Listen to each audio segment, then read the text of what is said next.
यह कहानी है दुनिया के सबसे डरावने द्वीप की। इसमें कई अजीब चीज़ें हैं जो लोगों को मॉन्स्टर में बदल सकती हैं। प्राचीन काल में भगवान ने नर्क के द्वार से बाहर निकलने से रोकने के लिए कई मूर्तियां बनाई थी। उनमें से केवल 46 ही वास्तविक हैं, पर यह कोई नहीं जानता कि वो आखिर कहाँ पर हैं। और आज 1000 साल के बाद लोग इन मूर्तियों को भूल गए हैं, जबकि कुछ लोग इसे एक काल्पनिक कहानी के रूप में देखते हैं और अन्य लोग इसे सच मानते हैं। जो सच मानते हैं उनका कहना है कि एक फोटोग्राफर था। वह एक कपल के साथ उनकी शादी की फोटो शूट करने के लिए पहाड़ पर चढ़ रहा था। एक्सप्लोर करते समय उन कपल को अचानक ठोकर लग जाती है। डोल हैरांग की मूर्तियों को वो क्यूरियस होकर टच करते हैं, जिससे उसमें से पानी की तरह एक पदार्थ निकलता है और जिससे मूर्ति टूट जाती है और काला धुआं छोड़ती है। वो धुआं जैसे ही उन कपल के शरीर के अंदर जाता है, वो दोनों मॉन्स्टर्स में बदल जाते हैं। उनकी आंखें लाल हो जाती हैं, उनके शरीर से सींग निकल आते हैं और वो बहुत ही खतरनाक हो जाते हैं। वो कपल फोटोग्राफर पर हमला कर देता है, पर उन्हें एक वैन नाम के मॉन्स्टर ने वहाँ पे आके हरा दिया, जो राक्षस को हराने के लिए अपने शक्तिशाली खंजर का उपयोग करता है। 2 स्पेनिश पुजारी चर्च के स्मारकों पर खून के धब्बे देखते हैं। इसी बीच उस चर्च में जोहान नाम का व्यक्ति आता है। वह एक औरत पर भूत प्रेत भगाने का काम करता है। वह मॉन्स्टर के उकसावे को रोकने के लिए हेडफोन पहनता है। फिर वह उस औरत को क्रूस पर लगाता है और उस पर पवित्र जल छिड़कता है और भूत प्रेत भगाने की कोशिश करता है। उसके बाद जोहान पुजारियों से मिलता है जो स्मारकों पर लगे खून के धब्बे दिखाते हैं। उन पुजारियों में से एक बताते हैं कि बहुत समय पहले दुनिया को बुरी शक्ति से एक गंभीर खतरे का सामना करना पड़ा था। स्मारक पर जो औरत है वो मानवता की एकमात्र आशा थी। इस अंधेरे के खिलाफ उसकी रक्षा करना दुखद था। वह अपने इस मिशन को पूरा नहीं कर सकी और एक इंसान द्वारा मार दी गई। ऐसा माना जाता है कि राक्षस होने की अफवाहें बताती हैं कि यह आदमी अभी भी खतरा बनकर जिंदा है। खून के धब्बे वापस आने से यह स्पष्ट होता है कि दुनिया को एक बार फिर बुरी ताकतों से खतरा है और उस औरत का पुनर्जन्म हुआ है और उनके पास उसे रोकने की चाबी है। पुजारी ने खुलासा किया कि उसे द्वीप पर वापस लाया जाएगा, जहां वह अपनी यादें वापस हासिल करेगी और बुराई का सामना करेगी। उसने जोहान को द्वीप पर जाने और दुनिया को मुसीबत से बचाने में उस महिला की सहायता करने के लिए कहा। इस बीच हमारा परिचय मीहो नाम की एक लड़की से होता है, जो चेयरमैन के रूप में दोहान ग्रुप के लिए काम करती है। वह आत्मविश्वासी और स्मार्ट है और आलोचना को निपुणता से संभालती है। हालांकि उसे अपने जीवन में कई चुनौतियों का सामना करना पड़ता है, खासकर अपनी आंटी से, जो दोहान होटल की ओनर है, जो कि मीहो से आर्ग्यू करती हैं, लेकिन मीहो उन्हें ये कहकर चुप करा देती है कि होटल के शेयर उसके पिता के फेवर में हैं और वो इकलौती वारिस है और उसे अपने पिता के होटल के साथ जो चाहे करने का अधिकार है। जब वो और सेक्रेटरी कोंग एक आर्ट म्यूजियम की ओर जा रहे थे, तभी एक कार अचानक उनके सामने आके रुकती है। ऐसा लगता है कि दूसरी कार में बैठे लोग गुंडे हैं और वो लोग सेक्रेटरी कोंग से माफ़ी मांगने को कहते हैं। जब वह ऐसा करने से इनकार करता है तो वे उसकी गर्दन पकड़ लेते हैं और उसे माफ़ी मांगने के लिए मजबूर करते हैं। अपने सेक्रेटरी के साथ हुए ऐसे व्यवहार को बर्दाश्त नहीं कर पाने के कारण मीहो गुस्सा हो जाती है और उसे धक्का देती है, जिससे वो आदमी ज़मीन पर गिर जाता है। तभी एक आदमी ने पूरी घटना को वीडियो में रिकॉर्ड कर लिया। वो वीडियो वायरल हो गया और मीहो को कड़ी आलोचना और बहिष्कार का सामना करना पड़ा। इससे शेयर होल्डरों की चिंता बढ़ गई, जिससे मीहो के हालात बदतर हो गए। उसने इस हादसे के लिए अपनी आंटी पर आरोप लगाया और आंटी खुश होकर ऐसा दिखा रही थी कि वो ही ऐसा कर रही है। इस वजह से मीहो के पिता ने उसे अपने पद से हटने और मामला सुलझने तक विदेश जाने के लिए कहा। बजाय उसे विदेश भेजने के, मिस्टर जैंग ने उसे मन की शांति के लिए जू द्वीप के एक स्कूल में वॉलंटियर बनने का सुझाव दिया। उसके पास और कोई ऑप्शन नहीं था। पिता के कहने पर वो और सेक्रेटरी जू द्वीप पर पहुंचते हैं और वहां जाकर उनके साथ चीजें अजीब होने लगती हैं। मीहो जैसे ही उतरती है उसे कुछ महसूस होता है। इसी बीच बेगजू नाम की एक औरत को भी उसकी उपस्थिति का एहसास होता है, जिससे लगता है कि मीहो का द्वीप के साथ करीबी रिश्ता है। जब वह पार्किंग में अपनी कार ढूंढ रही थी तभी उसने शादी के कपड़े पहने हुए एक मॉन्स्टर को देखा। वो मॉन्स्टर मीहो को पहचान लेती है। तभी अपने आप को बचाने के लिए मीहो भागने लगती है। मीहो एक कार के पीछे छुप जाती है। वो मॉन्स्टर उसे पकड़ नहीं पाती। कार को अनलॉक करके मीहो वहां से भाग निकलती है। वो मॉन्स्टर उसका पीछा करती है। मीहो भागते हुए एक ट्रक के अंदर घुस जाती है। इससे पहले कि वह समझ पाती कि उसके साथ क्या हो रहा है, वो मॉन्स्टर ट्रक के अंदर अपना हाथ डाल देती है। तभी वहां पर वैन आ जाता है। वैन और उस मॉन्स्टर के बीच लड़ाई शुरू हो जाती है। वैन अपनी असाधारण शक्ति के साथ मॉन्स्टर पर हावी हो जाता है। इसी बीच मीहो ट्रक में मॉन्स्टर के खरोच को देखती है। मॉन्स्टर को हराने के बाद वैन ट्रक खोलता है। अचानक मीहो को कुछ महसूस होता है, जिससे वो बेहोश हो जाती है। अगले दिन मीहो को जब होश आता है तो वो अपने सामने सेक्रेटरी कोंग और मिस्टर जैंग को देखती है। मीहो उस हादसे के बारे में उनको बताने के बाद पूछती है कि क्या सेक्रेटरी कोंग ने एक इंसान को देखा था जो पार्किंग में काले सूट में था। हालांकि उस लड़के के बारे में कोई भी नहीं जानता था, क्योंकि उन्होंने केवल मीहो को ही वहां बेहोश पाया था। बेगजू, जिसने द्वीप पर मीहो की उपस्थितियों को महसूस किया था, वो वैन से बात करती है और बताती है कि वो बच्चा यहाँ है। वह वैन से पूछती है कि क्या मीहो ने उसे पहचान लिया है।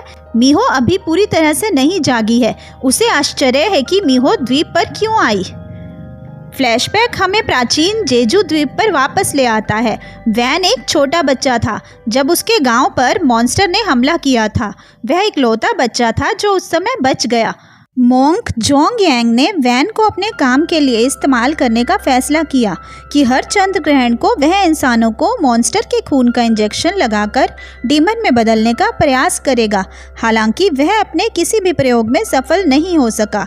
फिर भी उसने अगले चंद्र ग्रहण तक हार नहीं मानी। वह वैन और बाकी के बच्चों को एक गुफा में ले गया, जहां उसने एक डीमन को पकड़ लिया था। बूढ़े व्यक्ति ने मॉन्स्टर को चाकू मारा और उसका खून इकट्ठा किया और बच्चों की पीठ के टुकड़े करके उनमें खून डाल दिया। कई बच्चों में से केवल 2 बच्चे वैन और गुंटोन जिंदा बचे थे। उन्हें मॉन्स्टर जैसा शक्तिशाली बनाने के लिए मोंक ने उन्हें ट्रेनिंग देना शुरू किया। रॉयल गाइड्स की टॉर्चर सहने के अलावा उनके कठिन प्रशिक्षण की शुरुआत हुई। उन्हें बड़े से चट्टानों को खींचने और कठिन प्रशिक्षण से गुजरना पड़ा। जोंग नाम की एक लड़की ने वैन को देखा। उनका टॉर्चर देखकर और उन्हें मॉन्स्टर बनने के लिए मजबूर किए जाने पर जॉन ने उन लड़कों को बचाने का फैसला किया। वह जेल में घुस गई और उसने लड़कों के जंजीरों को खोलना शुरू कर दिया। अचानक वैन के अंदर मॉन्स्टर ने प्रवेश कर लिया। जोंग ने उन्हें जेल से भागने में मदद की। तीनों जंगल की ओर भाग गए। जब लीडर को उनके भागने का पता चला तो उन्होंने अपने रॉयल गार्ड्स को उनके पीछे भेजा। इस सफर के बीच में जोंग नीचे गिर गई। उसकी बांह पर घाव लगा था, जिस कारण वो तीनों पकड़े गए। वैन और गुंटोन को फिर से मठ में लाया गया और जोंग को जेल में बंद किया गया। अगली रात वैन और गुंटोन यातना से नहीं बच सके। उनका यह टॉर्चर देखकर जोंग ने वैन से प्रॉमिस किया कि वो एक दिन शक्तिशाली बन के वापस आएगी और उन्हें जेल से आज़ाद कराएगी। अब हमें प्रेजेंट सीन दिखाया जाता है, जहां पर विला के रास्ते में जो स्कूल है, मीहो उस स्कूल में जाती है। एक आर्टिकल से पता चलता है कि उसकी आंटी मीहो के पोजीशन पे आ गई है। तभी उसे अपने दूसरे सेक्रेटरी द्वारा कुछ तस्वीरें मिलती हैं। वो सेक्रेटरी कोंग को कार रोकने को कहती है। उसे पता चलता है कि उसका सेक्रेटरी उसके आंटी के साथ मिला हुआ है। इसके अलावा उन्होंने मीहो की इमेज खराब करने की कोशिश की। उसी ने सारी साजिश की थी। यह सब देख के मीहो नाराज होती है, क्योंकि उसने सेक्रेटरी को हमेशा फैमिली मेंबर की तरह माना था। उसका सेक्रेटरी हमेशा से ही मीहो के खिलाफ था। मीहो वहां से विला की ओर जाती है। तभी वह देखती है कि मिस्टर कोंग पे एक डेमन ने हमला कर दिया। सड़क के बीचों बीच मिस्टर कोंग खड़ा था। जैसे ही वह उसके पास जाती है तो देखती है कि उसकी आंखें ठीक उसी तरह से लाल हुई थी जैसे उस डीमन की हुई थी जिसका उसने सामना किया था। उसने घबराकर मिस्टर कोंग को लात मारी और वहां से भागने वाली थी, पर वो डीमन उसका गला पकड़ लेता है। तभी वैन वहां पहुंच जाता है। वो बहुत ही तेजी से डिमन की ओर बढ़ता है और उस डिमन का हाथ काट देता है। जैसे ही वो डिमन मीहो पर हमला करने वाला होता है तभी वैन बीच में आ जाता है। वैन और डिमन में लड़ाई होती है। वैन उस डिमन को हरा कर उसे एक पत्थर में बदल देता है। मीहो के फ़ोन को ट्रैक करने के बाद मिस्टर जैंग वहां पे पहुंच जाता है। उनको देखकर वैन वहां से गायब हो जाता है। मीहो बताती है कि उस पे एक डिमन ने हमला किया था, पर कोई उस पे यकीन नहीं करता। अगले दिन विला में एक लड़का आता है। मिस्टर जैंग उसका स्वागत करते हैं। वो लड़का और कोई नहीं बल्कि XIST जोहान होता है। वो जैंग को बताता है कि मीहो ही वो लड़की है जो दुनिया को खतरनाक मॉन्स्टर से बचा सकती है। यहाँ ये भी पता चलता है कि मिस्टर जैंग एक पुजारी भी हैं जो कि मीहो के बारे में पहले से ही जानते थे, इसीलिए उन्होंने मीहो को द्वीप पर जाने का सुझाव दिया था और इसमें जोहान उसकी मदद करेगा। इस द्वीप पर एक व्यक्ति इसी तरह खंजर का उपयोग करके अपनी हथेली को काटता है और अपना हाथ एक मूर्ति के ऊपर रखता है, जिससे एक बुरी आत्मा आज़ाद हो जाती है। मीहो एयरपोर्ट पे पहुंचती है। वो इस बात से अनजान है कि बुरी आत्माएं अभी भी उसका पीछा कर रही हैं। मीहो अपनी टिकट लेने जाती है, तब रिसेप्शनिस्ट उसे इंतज़ार करने के लिए कहती है। तभी वहाँ के एक सिक्योरिटी गार्ड के शरीर में वो आत्मा प्रवेश करती है। इस वजह से वो इंसान मॉन्स्टर में बदल जाता है। वो मीहो को मारने के लिए उसके करीब जाता है, पर मीहो वहाँ से भाग जाती है।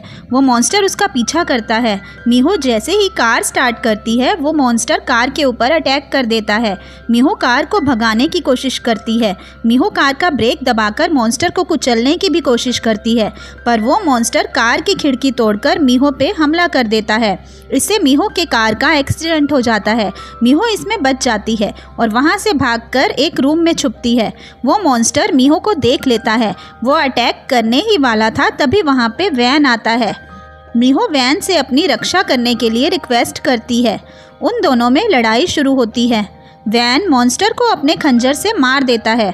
मीहो वैन से इन सब के बारे में पूछती है तो वैन बताता है कि ये सब मॉन्स्टर सिर्फ इंसानों का शिकार करते हैं। मीहो पूछती है आखिर मॉन्स्टर उस पर हमला क्यों करते हैं। इस पे वैन बताता है कि ये उसकी नियति है जो मॉन्स्टर को मीहो के करीब आकर्षित करती है और वो जहाँ भी जाएगी मॉन्स्टर उसका पीछा करते रहेंगे और उनसे बचना बहुत ही मुश्किल है। हालांकि मीहो को उनका सामना करना ही पड़ेगा और वो वहाँ से चला जाता है। ये सुन के मीहो को गहरा सदमा लगता है। अगली रात को जब मीहो अपने कमरे में बैठी हुई थी तभी उसे कुछ आवाज़ सुनाई देती है। वो जैसे ही खिड़की के पास देखने जाती है तभी वहाँ वैन आता है। वो उसे एक पत्थर दिखाते हुए कहता है कि अभी अभी एक मॉन्स्टर मीहो को मारने की कोशिश कर रहा था। इससे पहले वैन ने उस मॉन्स्टर को पत्थर में बदल दिया। ये देखकर मीहो घबरा जाती है और वैन से अपना पर्सनल बॉडीगार्ड बनने को कहती है। वैन उसे मना कर देता है क्योंकि उसने इससे पहले कभी भी ये काम नहीं किया था। मीहो उसे एक रात वहाँ रुकने के लिए मना लेती है। मीहो जैसे ही सोती है तब वैन देखता है कि मीहो के बॉडी पर कुछ निशान बने हुए हैं। इससे वैन को पता चलता है कि ये वही जोंग नाम की लड़की है जिसने वैन को बचपन में जेल से छुड़ाने में मदद की थी और वो अपना प्रॉमिस पूरा करने के लिए वापस आई है। पर मॉन्स्टर के वैन के दिमाग को कंट्रोल करने की वजह से जोंग वैन के खंजर से मारी गई। सुबह होते ही मीहो देखती है कि वैन ने उसके लिए एक लेटर रखा था जिसमें उसने कहा कि वो बॉडीगार्ड बनने के लिए तैयार है। मीहो वैन को मिस्टर जैंग से मिलाती है। वैन मीहो के साथ स्कूल जाने को निकलता है पर उसे गाड़ी चलाने नहीं आती। इस वजह से मीहो गाड़ी चलाती है। वो वैन से बातचीत करने की कोशिश करती है पर उसे कुछ अच्छा रिस्पॉन्स नहीं मिलता। मीहो स्कूल में नई होने के कारण बच्चे उसे अपने पर्सनल सवालों से परेशान कर देते हैं। इससे मीहो को गुस्सा आता है। जब मीहो सारे बच्चों की अटेंडेंस ले रही थी तभी एक स्टूडेंट जिसका नाम है योमजी वो क्लासरूम से बाहर चली जाती है। दरअसल योमजी बैकजू की पोती है। वो अपनी दोस्त सुआन से मिलने के लिए स्कूल छोड़ती है। सुआन को उसका बॉयफ्रेंड लगातार परेशान कर रहा था। सुआन के कुछ प्राइवेट तस्वीरों को दिखाकर वो उसे ब्लैकमेल करने की कोशिश करता है। वो सुआन पे नज़र रखता है। उसे सारी बात का पता चलता है कि सुआन के घर कौन आता जाता है। उससे डरकर सुआन अपने दोस्त को घर से बाहर निकाल देती है। योमजी अपनी दोस्त की मदद करने के लिए मीहो के पास पहुंचती है और उसे सारी बातें बताती है और उसे मदद करने के लिए कहती है। मीहो उसे पुलिस के पास जाने की सलाह देती है। अपने बॉयफ्रेंड की धमकियों से तंग आकर स्वान खुदकुशी करने की कोशिश करती है, पर वो इसमें नाकामयाब होती है। तभी उसे याद आता है कि एक दिन योमजी ने उसे जंगल के एक बेनल आत्मा के बारे में बताया था। लोग उसे मदद के लिए बुलाया करते थे, हालांकि वो ये भी जानते थे कि इसके बदले उन्हें उस मदद की कीमत चुकानी पड़ेगी। स्वान के पास और कोई उपाय न होने के कारण वो बेनल से मदद मांगने का फैसला करती है। जैसे ही वो प्रेयर करने लगती है, वैन नोटिस करता है कि उसका खंजर हिलने लगा है और धरती के कीड़े पेड़ की तरफ जाने लगते हैं जहाँ पे स्वान प्रेयर कर रही थी। मिस्टर जैंग, जोहान और मीहो बात कर रहे होते हैं। ज़्यादा शराब पीने के कारण मीहो वैन को कॉल करती है और उस पर अपना गुस्सा निकालती है। जोहान ये सब देख के मिस्टर जैंग से वैन के बारे में पूछता है। मिस्टर जैंग उसे बताते हैं कि ये वही इंसान है जिसने जोंग को मारा था। ये सुनकर जोहान को मीहो की चिंता होती है। वो वैन को एक कातिल की नज़र से देखता है। जोहान को लगता है कि वैन मीहो की रक्षा नहीं कर सकता। अगले दिन जोहान मीहो को उसके साथ स्कूल चलने को कहता है। तभी रास्ते में वैन को महसूस होता है कि कुछ बुरा होने वाला है और वो मीहो को कार रोकने को कहता है। वैन कार से उतरता है और जंगल की ओर चला जाता है। इससे मीहो को गुस्सा आता है। वो सोचती है कि वैन को अपनी लिमिट में रहना चाहिए। मीहो जैसे ही स्कूल पहुंचती है, तब योमजी उसके कार के सामने आती है और उसे स्वान को बचाने के लिए कहती है। जोहान और मीहो स्वान के घर पता लगाने जाते हैं और योमजी को अपने घर जाने के लिए कहते हैं। वैन को जंगल जाकर पता चलता है कि जिस पेड़ के नीचे स्वान ने प्रेयर की थी, वो पेड़ वहाँ से गायब हो गया है और उस जगह से कीड़े निकलने लगे हैं, जिससे वैन को अपने आसपास एक पावर के होने का एहसास होता है। दूसरी ओर मीहो और जोहान स्वान को उसके कमरे में पागलों की तरह हंसते हुए देखते हैं। इससे पता चलता है कि वो एक मॉन्स्टर की आत्मा के वश में है। जोहान भूत भगाने के लिए जल्दी से क्रूस और पवित्र जल निकालता है। वो स्वान के शरीर पर क्रूस लगाता है। उससे वो चीखने और रोने लगती है, पर उस पे उस क्रूस का कोई असर नहीं होता और फिर वो जोरों से हंसने लगती है। उन दोनों के कुछ समझने से पहले ही एक दरवाज़ा खुलता है और वो दोनों अपने आप को एक जंगल में पाते हैं।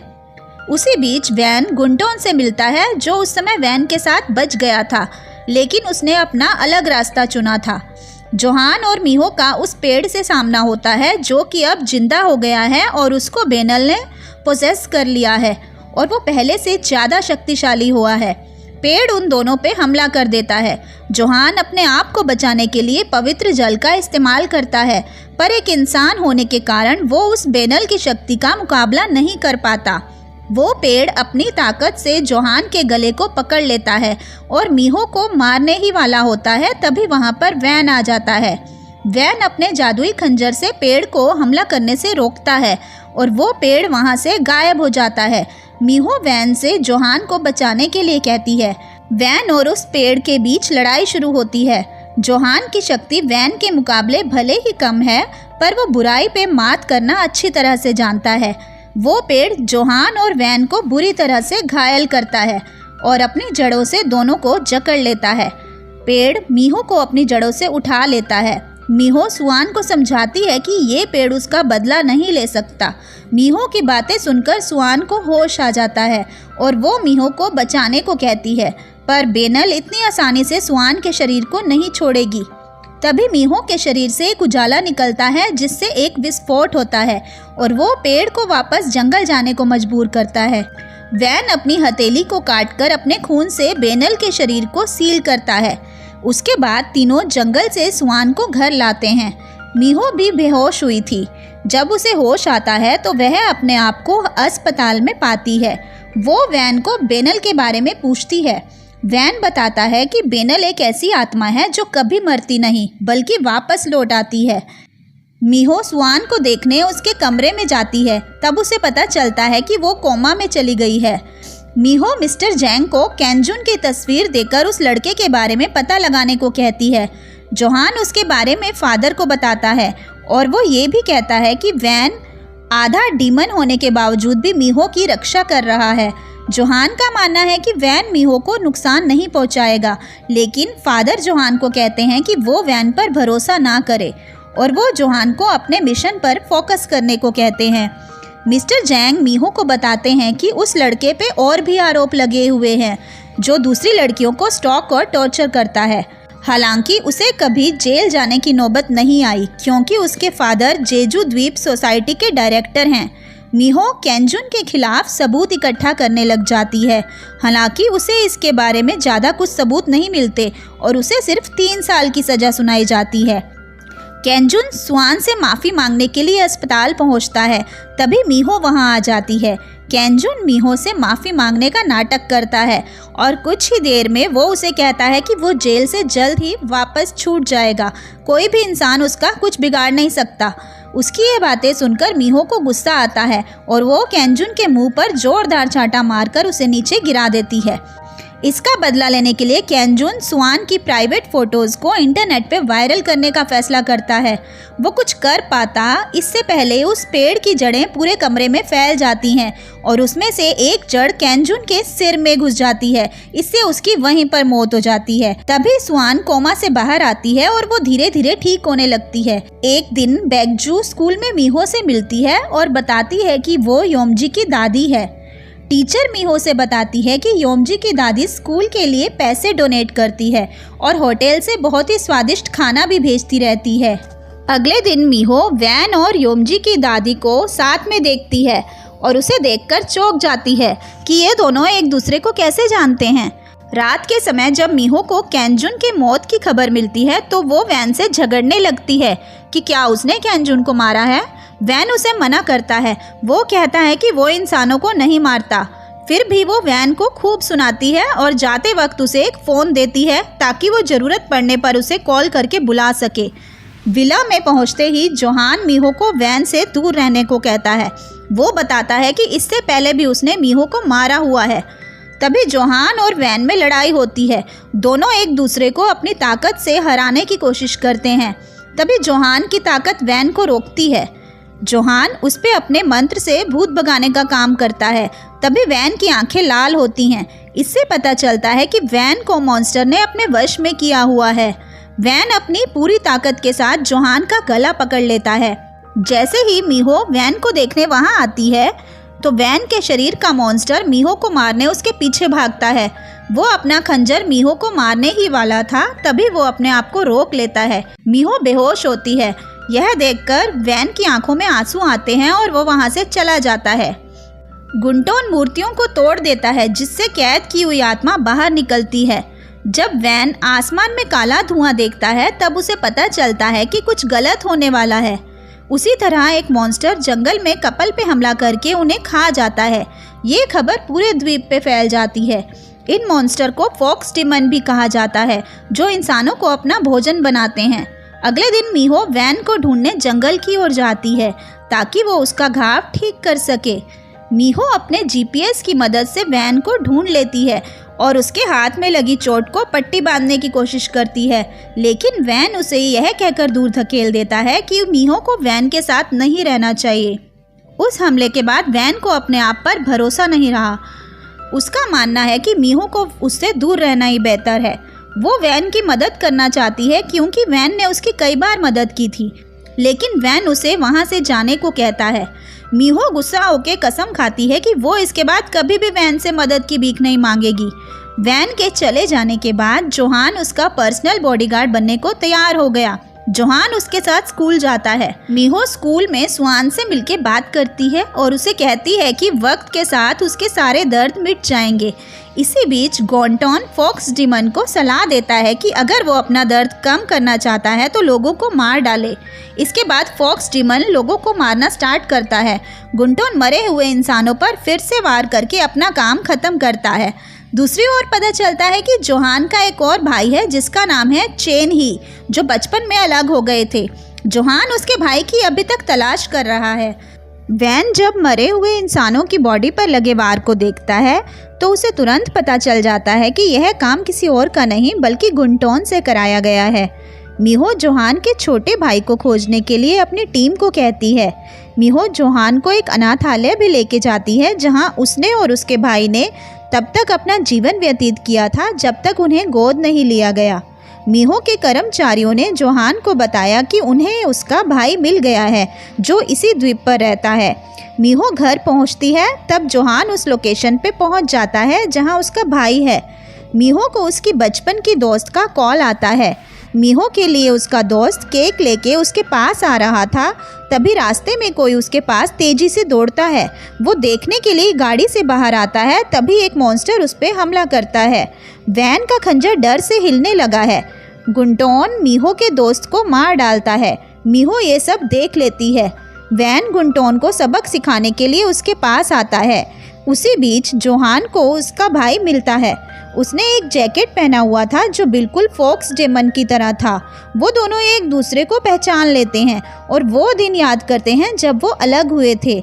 दरअसल जिन्होंने उन्हें गोद लिया था वो अपने बेटे को बचाने के लिए इनके शरीर को काटना चाहते थे।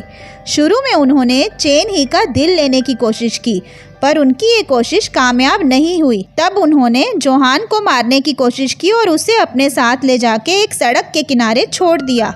आखिरकार एक स्पेनिश फादर ने उसे बचाकर गोद ले लिया। दोनों भाई ने एक दूसरे को गले लगाया और एक दूसरे को कभी न छोड़ने की कसम खाई। दूसरी ओर वैन गुंटोन का सामना करता है, जो मानता है कि जोंग ने उन्हें धोखा दिया है। गुंटोन को लगता है कि वैन को अपने दर्द से हमेशा के लिए मुक्त होने के लिए जोंग को मार देना चाहिए। इससे स्पष्ट हो जाता है कि जितना वैन अपनी मानवीय शक्ति को बनाए रखने की कोशिश करेगा, उतना ही थका हुआ और सुस्त हो जाएगा, और जितना ही वह मीहो की रक्षा करेगा, उतना ही वह कमज़ोर हो जाएगा। गुंटोन को लगता है कि वैन ने मीहो को मारकर हमेशा के लिए अपना दर्द ख़त्म कर देना चाहिए। इसी बीच जोहान चेन ही को विला में लेके आता है और उसे मीहो से मिलवाता है। जब जोहान सो रहा होता है तब चेन ही एक फॉक्स मॉन्स्टर में बदल जाता है और मीहो के रूम में जाता है।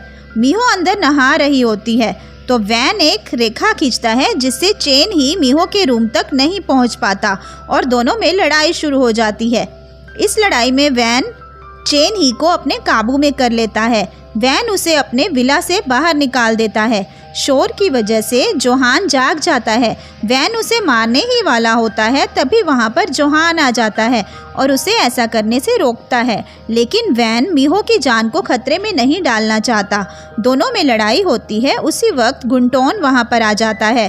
वैन को आग के गोले ने कमज़ोर कर दिया था। गुंटोन ने वैन के गले पर चाकू रख दिया और उसे धमकी दी कि वह उसके साथ शामिल हो जाए या मौत का सामना करे। इस बीच मीहो नहा के बाहर आती है। वह पहाड़ी की चोटी पर जाती है और वहां पर वैन को देखती है। वैन उसे बताता है कि वह जोंग नाम की लड़की का पुनर्जन्म है और यही कारण है कि मॉन्स्टर उस पर लगातार हमला कर रहे हैं। मीहो इसके बारे में जानने की कोशिश करती है, पर उसे कोई जानकारी हासिल नहीं होती। इसलिए वह बेगजू से मिलने जाती है, क्योंकि बेगजू उस द्वीप पर कई सालों से रह रही थी और उसे प्राचीन किताबों में पाए जाने वाले कहानियों के बारे में पता था। वह बेगजू की मदद लेने का फैसला करती है। बेगजू उसे एक ऐसे इंसान के बारे में बताती है जो टूटी हुई पुरानी चीज़ों की मरम्मत करता है। उनमें से एक पत्थर है जिसमें सबसे पुराना मॉन्स्टर है। जोहान चेन ही के पास जाता है। उसे पता चलता है कि चेन एक मॉन्स्टर है। वह चेन से जाकर पूछता है कि वह मॉन्स्टर कैसे बना। चेन उसे जवाब देता है कि उसे इस बारे में कुछ याद नहीं है, जबकि चेन उसे कहता है कि जोहान को उसे मार देना चाहिए। वह अपने भाई को इंसान के रूप में बदलने की कोशिश करने का फैसला करता है। इसके लिए जोहान चेन पर अपनी शक्तियों का इस्तेमाल करना शुरू करता है। उसके सर पर अपना हाथ रखने के बावजूद भी चेन पर कोई असर नहीं होता। अपने भाई को बचाने के लिए जोहान वैन को खोजने के लिए पहाड़ी की चोटी पर जाता है। उसे भरोसा होता है कि उसका भाई वैन के सामने अपने मॉन्स्टर और इंसानी रूप में शांति से रह सकता है, पर वैन उसे मदद करने से इनकार कर देता है। जोहान मीहो के पास जाता है और अपने भाई को बचाने में उसकी मदद की भीख मांगता है। मीहो सोचने लगती है कि क्या वो उसकी मदद कर पाएगी। जैसे ही मीहो ने चेन का हाथ पकड़ लिया, तभी उसके अंदर का मॉन्स्टर जाग जाता है और वो मीहो पर ही हमला कर देता है। लेकिन तभी वहाँ पर जोहान आ जाता है। चैन मीहो को मारने ही वाला होता है, तभी वहाँ पर वैन पहुँच जाता है। उन दोनों के बीच लड़ाई शुरू हो जाती है। वह थोड़ी देर के लिए वैन पर हावी हो जाता है, फिर उसकी नज़र वापस मीहो पर पड़ती है। जैसे ही वो मीहो पर हमला करने वाला होता है, तभी जोहान पीछे से अपने भाई के शरीर में खंजर घुसा देता है। वैन ने उस मॉन्स्टर को पत्थर में बदलकर उसे खत्म कर दिया। दूसरी ओर गुंटोन एक सीट पर बैठता है और लोग उसके सामने झुकते हैं। उसके बगल में योमजी बैठी हुई थी। एक फ्लैशबैक हमें 9 साल पीछे ले जाता है, जब गुंटोन को एक सफ़ेद कपड़े पहने हुए इंसान ने जगाया हुआ था, क्योंकि गुंटोन लंबे समय से सो रहा था। हम एक और फ्लैशबैक देखते हैं जहां पर वैन और गुंटोन जब छोटे थे, उन्हें मोंक ने एक जादुई खंजर दिया और उससे हथियारों को वश में करने का आदेश दिया। गुंटोन ने दिए गए आदेश का पालन करने की कोशिश की, लेकिन उस हथियार से उसका शरीर जलने लगा, जिसकी वजह से उसे उसको पकड़ना मुश्किल हो रहा था। वैन ने भी उस हथियार को उठाया और वह इसमें कामयाब हो गया। गुंटोन ने भी हार नहीं मानी और एक बार फिर कोशिश करने का फैसला किया। इस बार वह हथियार पर नियंत्रण हासिल करने में सफल हो गया। मोंक ने उनके प्रयोग की सफलता का जश्न मनाया और इन दोनों को दुनिया को खतरे में डालने वाले मॉन्स्टर को मारने के लिए इस हथियार का उपयोग करने की सलाह दी और यहाँ से उनका कठोर प्रशिक्षण चालू हो गया। इसी बीच जोंग ने भी अपना प्रशिक्षण जारी रखा ताकि वह एक दिन ऐसे मॉन्स्टर को हमेशा के लिए खत्म कर सके। वैन और गुंटोन के साथ कोई भी इंसानों जैसा बर्ताव नहीं करता था। जोंग मोंक के पास जाकर पूछती है कि उन्हें मॉन्स्टर बनने के लिए क्यों मजबूर किया जा रहा है। तब मोंक ने उसे जवाब दिया कि उसने उनसे सभी इंसानी भावनाओं को हटा दिया है, इसलिए उनका दर्द मायने नहीं रखता। मोंक को यह पता नहीं चला कि जोंग ने उन दोनों को जेल से भागने में मदद की।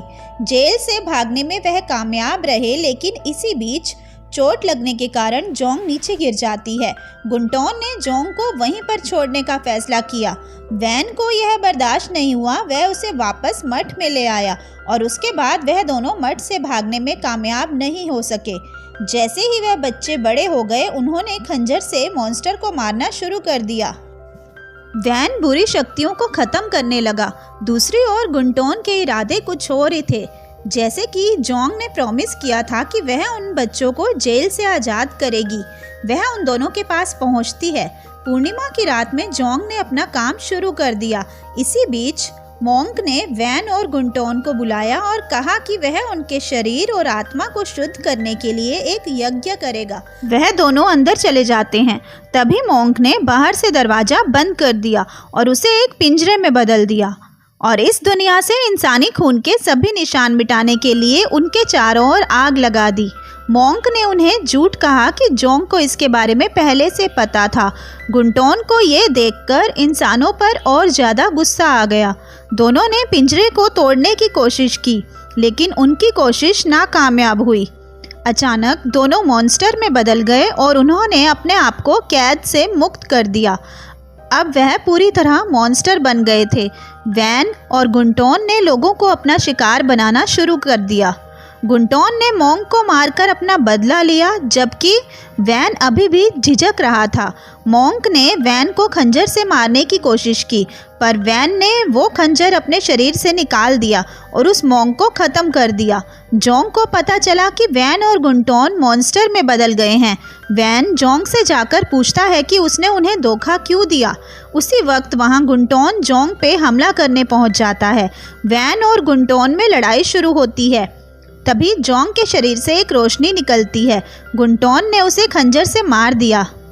जोंग ने वैन से वादा किया कि वह उसे अगले जन्म में ढूंढ लेगी और एक बार फिर उसे अपने अंदर के मॉन्स्टर से छुटकारा पाने में मदद करेगी, और वो मर गई। तभी उसमें से तेज रोशनी बाहर निकली, जिसकी वजह से सारे मॉन्स्टर मर गए। गुंटोन भी जमीन के अंदर दफन हो जाता है। बेगजू ने कई सालों के बाद मारे गए मॉन्स्टर्स को मूर्तियों में बदल दिया। एक दिन पहाड़ चढ़ते हुए एक आदमी ने गुफा में गुंटोन को देखा, जो कई सालों से सो रहा था। गुंटोन के जगने के बाद उसने उस आदमी पर हमला कर दिया। गुंटोन के पास बहुत सारी शक्तियां आ जाती हैं। अब हम प्रेजेंट में देखते हैं, जहां वैन मीहो से मिलता है। मीहो वैन के खंजर को उठाने की कोशिश करती है, पर वो नहीं उठा पाती। मीहो के दोस्त के जाने के बाद मीहो खुद को दोषी ठहराते हुए फिर से जोंग बनने के लिए बेगजू से मदद मांगने जाती है। बेगजू बताती है कि जोंग बनना केवल एक इच्छा नहीं है, इसके लिए कड़ी मेहनत और बलिदान की आवश्यकता है। जोंग ने अपना जीवन हड्डियों को काटने के समान दर्द सहने के प्रशिक्षण के लिए समर्पित कर दिया था। मीहो बताती है कि वो लोगों की मदद करने के लिए कुछ भी कर सकती है। बेकजू उसे एक आईना दिखाती है, तभी उसे अपने पिछले जन्म के मौत के बारे में याद आता है। उसके सीने में तेज दर्द होने लगता है। बेकजू ने उसे पहले ही बता दिया था कि ये सफ़र बहुत ही दर्दनाक होगा। आगे मीहो ने बेकजू के होटल में कुछ दिन बिताने का फैसला किया। मिस्टर जैंग ने उसे बताया कि वह जोहान को भी बॉडीगार्ड के तौर पर अपने साथ ले जाए। वैन भी उनके साथ निकलता है। तीनों होटल पहुंचते हैं, जहां बेकजू मीहो को प्राचीन काल के कपड़े देती है। मीहो को उन कपड़ों में देखकर वैन को पुरानी बातें याद आती हैं। बेकजू वैन से मीहो को दूरी बनाने के लिए कहती है। मीहो अपनी ट्रेनिंग शुरू करती है। वैन उसे दूर से ही देखता रहता है। आगे मीहो वैन से जोंग के बारे में और जानकारी मांगती है। अगले दिन जब वो खाना खा रहे होते हैं, तभी उन्हें एक बुरी शक्ति का एहसास होता है, जो कि गुंटोन के वहाँ होने का संकेत देता है। तभी मीहो के शरीर से एक रोशनी निकलती है और उसके चारों ओर सुरक्षा कवच बनाती है। गुंटोन जंगल की ओर भाग जाता है। जोहान उसका पीछा करते करते उसके पीछे चला जाता है। तभी वैन देखता है कि मीहो अपनी शक्ति का इस्तेमाल करके ऊपर हवा में तैरने लगती है और मीहो को अपने पिछले जन्म की बातें याद आने लगी हैं। मीहो तेजी से नीचे गिर जाती है। तभी वैन उसे पकड़ लेता है। गुंटोन ने अपने खून से मूर्ति तोड़कर कई मॉन्स्टर को जगाया। देखते देखते वहां पर काला धुआं होने लगता है। उस काले धुएं की वजह से बेकजू नीचे गिर जाती है। वह वैन से बताती है कि उनके पास बहुत कम समय है। वह यह भी बताती है कि जैसे ही मीहो अपनी यादों को वापस पा लेगी और जोंग बन जाएगी, तब वैन का मीहो के साथ कोई भी लगाव सिर्फ दर्द देने का कारण बनेगा। वो तीनों विला में लौट आते हैं और वैन मीहो से दूरी बना लेता है। गुंटोन एक और बुरी आत्मा को जगाता है। वैन का खंजर हिलने लगता है। वैन को आने वाले खतरे के बारे में पता चलता है। जब सुआन अपने घर जा रही थी, तब वह उस मॉन्स्टर के वश में हो जाती है। अगले दिन हम उसे स्कूल के छत पर देखते हैं। योमजी उसे बचाए उससे पहले ही सुआन नीचे कूद जाती है और योमजी अपने खास दोस्त को खो देती है। आगे योमजी गुंटोन से पूछती है कि आखिर उसने सुआन को ही क्यों चुना। गुंटोन जवाब देता है कि वह एक खास लड़की थी, इसलिए उसे सुआन को चुनना पड़ा। अगले दिन स्कूल जाते समय मीहो की नज़र एक जगह इकट्ठी हुई भीड़ पर पड़ती है। आगे जाकर वो देखती है तो उसे पता चलता है कि सुहान ने खुदकुशी कर ली है। वह यह देखकर रोने लगती है। अपनी आंखों के सामने एक और मौत देखकर वह अपने आप को दोषी ठहराती है। आगे जाकर वो देखती है तो उसे पता चलता है कि सुहान ने खुदकुशी कर ली है। वह यह देखकर रोने लगती है। अपनी आंखों के सामने एक और मौत देखकर वह अपने आप को दोषी ठहराती है। वैन मीहो से कहता है कि अगर वह दर्द नहीं सह सकती तो उसे यहाँ से चले जाना चाहिए। मीहो सोचती है कि अगर वह वैन को छोड़ देती है तो वह वैन की रक्षा नहीं कर पाएगी। इसी बीच वो मॉन्स्टर सब पर हमला कर रहा था। स्कूल के सारे बच्चों को वह अपने वश में करने लगता है। जैसे ही मीहो स्कूल का सीसीटीवी कैमरा चेक करने जाती है, तभी वह मॉन्स्टर वहां आके मीहो को अपने वश में कर लेता है। इससे मीहो पोसेस हो जाती है। इसी बीच बाकी के बच्चे भी उस मॉन्स्टर की वश में आ जाते हैं। जोहान एक एक बच्चे को बचाने की कोशिश में लग जाता है, लेकिन वह सभी बच्चों को एक साथ नहीं बचा पाता। तभी वह एक तरकीब निकालता है। मिस्टर जैंग माइक में प्रेयर करना शुरू कर देते हैं। उनकी आवाज़ से मॉन्स्टर को दर्द होने लगता है। वह अपने आप को बचाने के लिए स्कूल के मैदान में भागने लगते हैं। फिर वह जल में मंत्र फूंककर वो जल बच्चों पर छिड़कना शुरू करते हैं। इससे बच्चे वहां से भागने की कोशिश करने लगते हैं, लेकिन तभी वैन अपनी शक्तियों से चारों ओर एक कवच बनाता है, जिससे वो भाग नहीं पाते और इस तरह सारे मॉन्स्टर्स बच्चों के शरीर को छोड़कर भाग जाते हैं। योमजी गुंटोन से पूछती है कि वह मॉन्स्टर्स पर भरोसा करने के बगैर खुद मीहो को क्यों नहीं मार देता। इस पर गुंटोन उसे चुप करता है और अपने काम में ध्यान देने के लिए कहता है। गुंटोन वैन को उस जेल में ले जाता है जहां उन्हें बंदी बनाया गया था और उसे मीहो को ख़त्म करने को कहता है, लेकिन वैन उसे मना कर देता है। गुंटोन बुरी आत्मा को मीहो की विला में बुलाता है।